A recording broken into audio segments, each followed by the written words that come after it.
Hello po, kumusta? Ito, panibagong share po ulit tayo. Meron tayo ditong GMA box po ulit ito. Ito, mapapansin nyo dyan mga boss, nagpalit po ako dyan ng dalawang capacitor. Yan po, makikita nyo dyan sa video na yan, ay sabog po ang kanyang capacitor, ano? Yan. Pinalitan ko na po yan mga boss, pero ito po, makikita nyo. Yan, dalawa. Makikita nyo po, di ba? Sabog na sabog ang capacitor niya. Wasak po. At yan ang aking pinalit. Tinaasan ko na rin po yan ng value para mas matagal ang lifespan ng capacitor. So yun, nakita nyo naman po yung aking hinang dyan, ano? Kung meron po kayong ganito mga boss ay nagpalit tayo ng capacitor at hindi pa rin nag-on, ito po, baka ganito ang sira ng inyong affordable box. Huwag nyo muna po itatapon mga boss. Ito, meron akong ibibigay sa inyong tutorial o tips. Yan, sinaksak na natin dyan ang ating GMA box. Wala po tayong power dyan. Para makita nyo po na nakasaksak na yan, voltage check ko po yan. Wala talaga siyang power nang mapalitan ko ng capacitor. So yun, meron tayong 219 AC po yan, AC. Hindi ko na po pinakita dyan mga boss yung pagtatanggal ko ng capacitor kasi yun nga po ay hahaba lang ang video. Pinakita ko po dito na nakapagpalit na para medyo mabilis po yung video natin. So yan, magsusukat ako dyan sa diode. Dapat meron dyan 5 volts para i-on ang ating GMA box, ano. So yun, meron po mga boss 5.1 volts. So dapat nag-on na dyan ang ating GMA box kasi may 5 volts tayo sa diode. Diretso na po yan sa kanyang memory sa MCU niyan. Pero magtataka tayo, wala pa rin mga boss. Dito mga boss, ito yung solution diyan. Panoorin nyo lang po mula umpisa hanggang dulo. Baka ito po ang inyong hindi nagawa. Ngayon ko lang din po ito ma-share para malaman nyo rin, ano. Sayang naman kung itapon nyo ang GMA box tapos ilang naman po ang problema, sayang naman po. So dito, yan, i-analyze natin ang board kung bakit. Diyan po nanggagaling yan supply nung 5 volts papunta dyan sa parts na dyan. Sa main board po yan, main board ang tawagin.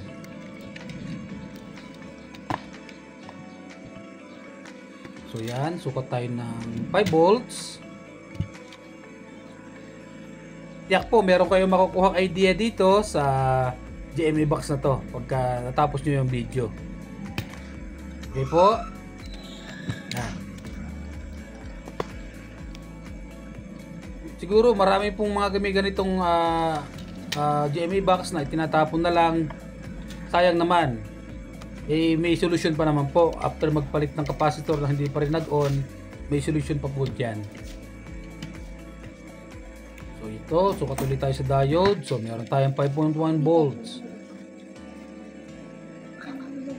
Yung ating susukatin na yan, USB socket, dapat may 5 volts dyan. Wala po, wala tayong nakuha dyan 5 volts. Hindi na po nakatawid ang ating 5 volts. Okay, 5 volts. So dapat mayroon dyan 5 volts USB socket. Yun nga po, ay wala tayong nakuha dyan. Yan sa BIOS memory, mayroon din dapat tayo makuha dyan na 3.3. So yun, 3.3 meron po. Pero bakit hindi pa rin nag-on ang ating GMA box? Kasi mayroon naman siyang 3.3. May 5 volts naman sa diode. Pero hindi siya nakalusot papuntang USB socket.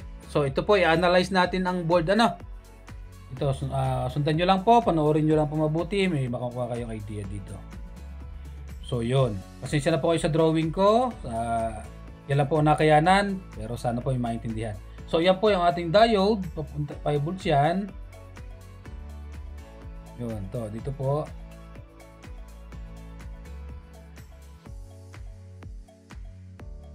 So yan, ito yung ating 5 volts na diode mga boss, yan, dyan po, tinuturo ko sa ating, yan, yung parts na yan. Yan po yan. Kukonek po yan sa capacitor na malaki. Positive po. O yan, dyan. Kukonek siya dyan. Tapos, kukonect din siya doon sa capacitor na maliit naman, na 5 volts na capacitor na maliit. 5 volts din po yun, ano? Yan po ang mga supply niyan, galing sa diode, pupunta siya sa yan, regulator IC. Yan po, makikita nyo dyan, yung 5 pins regulator IC. Ang input po niyan, 5 volts. Okay? Dalawa po yan. Yung isa, 5 volts din. Tapos, lulusot siya papuntang USB socket. Okay? So yan po yung mga input supply, 5 volts. Galing nga po yan ng diode. So bakit hindi siya nakalusot papuntang socket? Importante po kasi yon para magka-supply siya. So dito, i-analyze naman natin sa actual motherboard niya. Buzzer check tayo kung connected sa mga 5 volts regulator IC. Magmumula po dyan sa diode, kasi yan po yung supply niyan. So yun, may buzzer naman siya mga boss, sa input 5 volts. So meron din yung kabila. Yun. Magtataka tayo mga boss, ba't di siya tumawid, Okay. So yan ang hahanapin natin, ang missing supply. So yun, wala po talaga siya, Okay.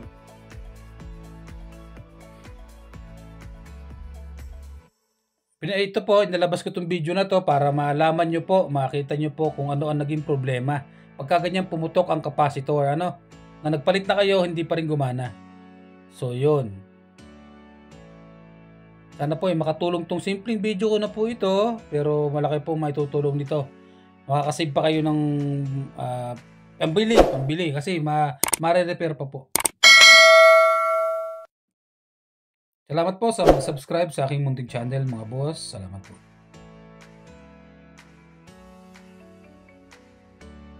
Okay, so dito, pasensya na po sa akin ko. Yan po ay nung butuhan pa po ito kasi video na to, hindi ko lang po ito na-i-upload pa.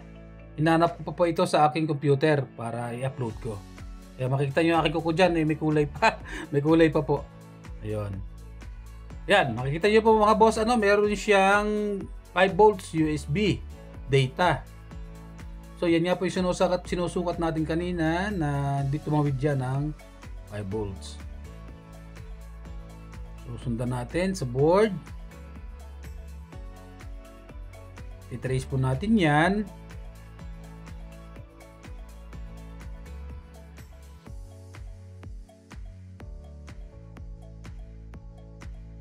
Yun. So makita nyo naman po 5 volts USB Yan. Pasensya na po sa camera, medyo magalaw. Po. Tundan nyo lang po, tiyak may makukuha kayong idea dito mga boss para sa inyo po itong video na to. So yun, kaskas na ako sa sa line. Kasi iti-trace natin 'yan. Yan, sa likod. Koruktong siya doon sa likod. 5 volts po yan, 5 volts ang ating hinahanap dyan, 5 volts yan.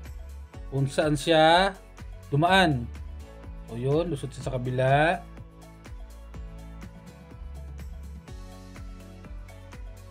At dito siya pumasok sa yan. Dito po sa transistor na maliit. Yan po, dyan po siya lulusot. Switching transistor po niya yan. So, ibig sabihin, nagkaroon na po tayo ng idea kung bakit hindi nakalusot yung ating 5 volts. Dapat, magsiswitch po yan, papunta dun sa socket, pero hindi po. Ito, ating buzzer check natin. Kung korupto nga ba siya doon, papunta sa socket, USB socket, 5 volts. Ayan. Kabila po niya na yung sa likod. Ito po yung okay. At dito sa socket. So yan. Okay.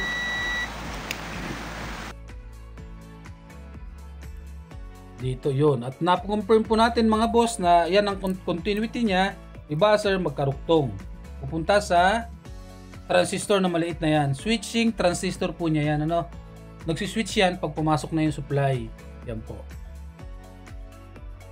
Ngayon po, kung dito nalaman na natin na hindi siya nag-switch yung transistor na yan, kaya hindi pumapasok ang 5 volts natin. Yan, so nalaman natin na may defect na po yung switching sa transistor na yan. Okay? Ayun, at dyan, na-trace natin na dyan pala siya naputol. Papuntang diode, 5 volts, switching transistor, hindi na po nag-switch. So, ano na po siya? Off, naka-off state na po siya. Hindi na po nakakatawid. May gagawin po tayo dyan mga boss para makatawid ang ating 5 volts. Ano? Kasi importante supply din po niya yan talaga. Importante po niya yung supply. Kailangan po makatawid yan. Hindi lang po pupunta sa socket, pupunta rin po sa ibang parts na sinusuplayan yan. Sa capacitor, sa IC, regulator IC. So yan, nag-jumper tayo dito mga boss. Ano? Okay lang po yan. Kung wala naman kayo mga boss pamalit na parts na switching transistor, pwede nyo naman po i-jumper yan mga boss. Kasi switch lang naman po niya yan. Yung pong role niyan sa GMA box, act like a switch po yan. Okay? Wala naman pong problema dyan. Hindi naman po yung makaka-apekto sa board. Kumbaga, ano na po siya? Kumbaga, lagi na lang siyang always on. Naka-always on na po tawag dyan. Pagka na-jumper na natin. Hindi na po siya nag-o-off. Okay, so yun. Ating i-buzzer check. Lulusot na po sa socket. Ano? Ayun mga boss, at okay na karoon na po ang ating 5 volts, nakalusot na po. Ganun lang po mga boss, magja-jumper kayo kung sukatin nyo po muna yung socket kung lumusot yung 5 volts o hindi. No? Pag hindi, ganyan po ang gawin nyo. Missing po yung 5 volts noon. At meron din po diyang isa pang missing, pagka hindi pa rin nag-on, meron pa po yung isang ituturo pa. Halimbawa, na-jumper nyo na.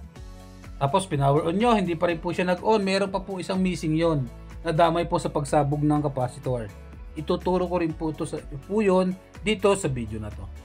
Okay po? Good. So yan, testing tayo kung mag-on na.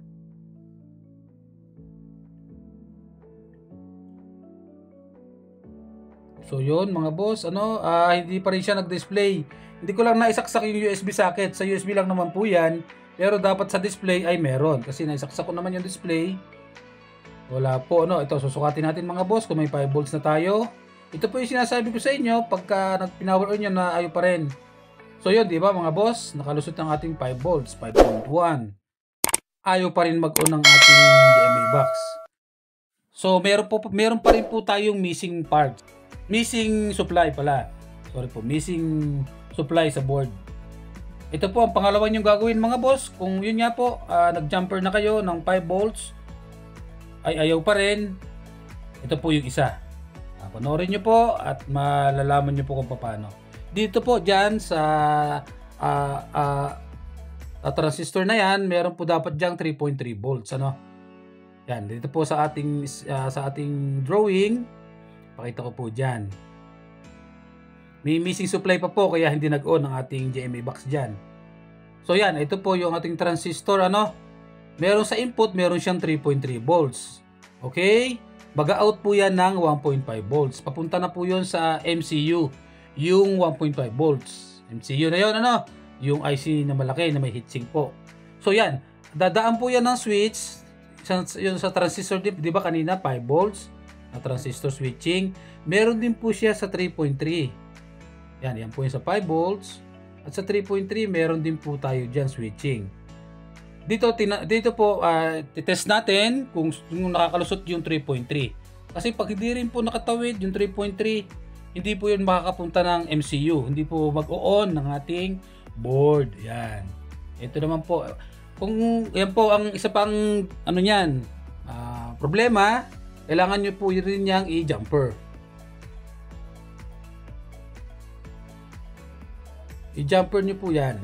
Para dito po yan. Sundan nyo lang ang video. Ito rin po napaka-importanting malaman ninyo. Kasi minsan nga po nadadamay sila sa pag sumabog yung capacitor. So yan po ang mga nadadamay sa kanya. Unang-una yung mga switching transistor. Okay? 5 volts at saka 3.3 volts.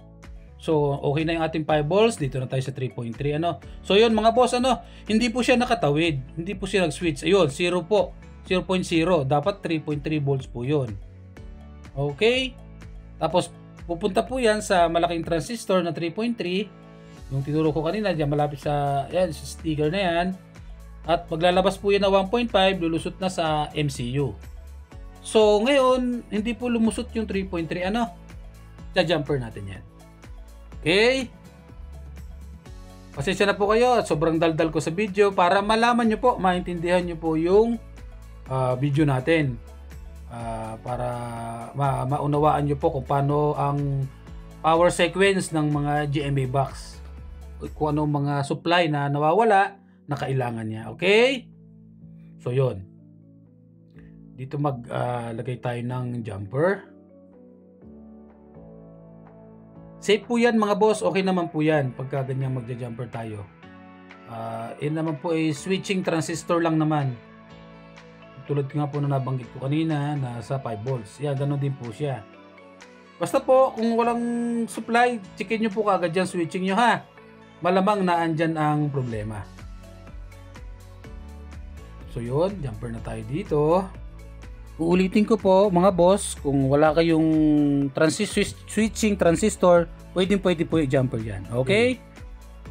Dito po sa mga mahalagang pag jumper natin, hindi po tayo nagkakat ng video dyan kasi mahalaga nyo pong wala po tayong cut dyan, mahalaga makita nyo po sa actual na pag jumper at pag testing. Nagkakat lang po tayo pag sobrang haba nung ating video. Pero kahit may cut po yun, siyempre, yun pa rin po yung solusyon noon. Pinaiksi lang natin para mas makuha nyo po na mas madali ang solusyon. Ano?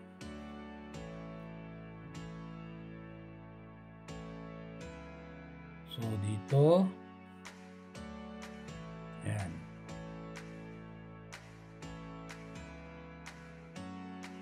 Kung wala kayong jumper wire, mga boss, pwede naman po yung sa mga laruan, ng mga sa may transformer doong maliit, pwede nyo pong tanggalin yon.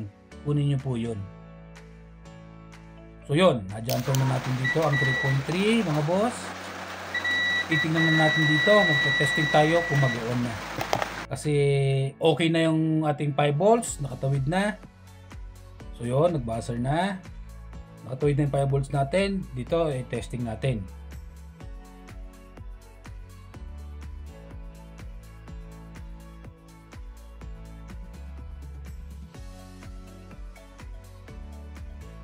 So yun mga boss, ano, at nag-display na po ang ating GMA box.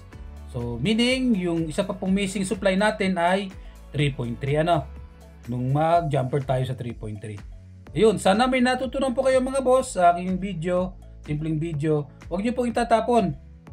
Ito po, sundan niyo yung video ko para malaman niyo kung paano gawin. Yun po, salamat ng marami, salamat po sa matitsagang panonood at subscribe na rin po para sa iba pang mga tutorial. Salamat po.